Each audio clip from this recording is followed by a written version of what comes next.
शिवचरित रामचरितमानस की भूमिका के रूप में प्रस्तुत किया गया है।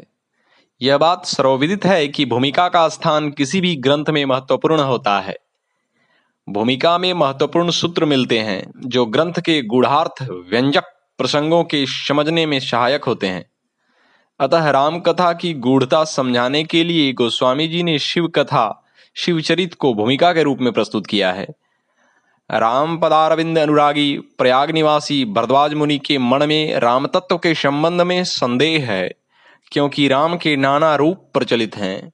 भरद्वाज मुनि के मन में संदेह है कि नाना रूपों में व्यक्त राम एक हैं अथवा अनेक।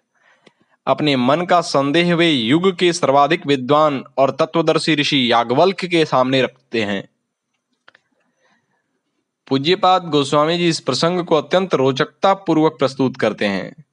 याज्ञवल्क्य जी ने कहा कि एक बार ठीक यही प्रश्न भगवती पार्वती जी ने किया था। उसके उत्तर में भगवान शंकर ने जो कुछ कहा था उसे मैं आपको सुना रहा हूँ। भगवती पार्वती जब पूर्व जन्म में सती के शरीर में थीं, तब भगवान राम के स्वरूप को ठीक से समझ न सकीं और वनवासी वेशों में विचरते हुए देख शिव जी के द्वारा प्रणाम किए जाने पर शंकाग्रस्त हो गईं और फिर उनकी परीक्षा लेने के लिए सीता का वेश धारण कर लिया, जिससे भगवान शिव ने उनका परित्याग कर दिया।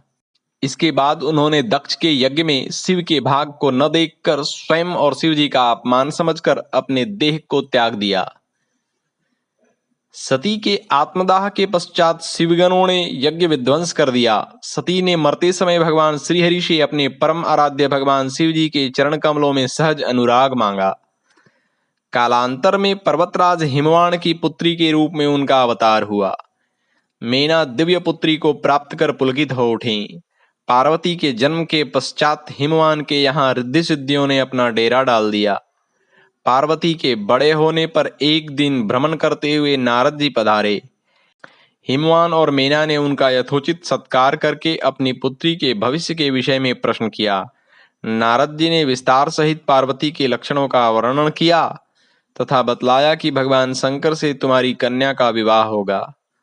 रामचरितमानस तथा गोस्वामी तुलसीदास जी के पार्वती मंगल में शिव विवाह का प्रसंग विस्तार से वर्णित है।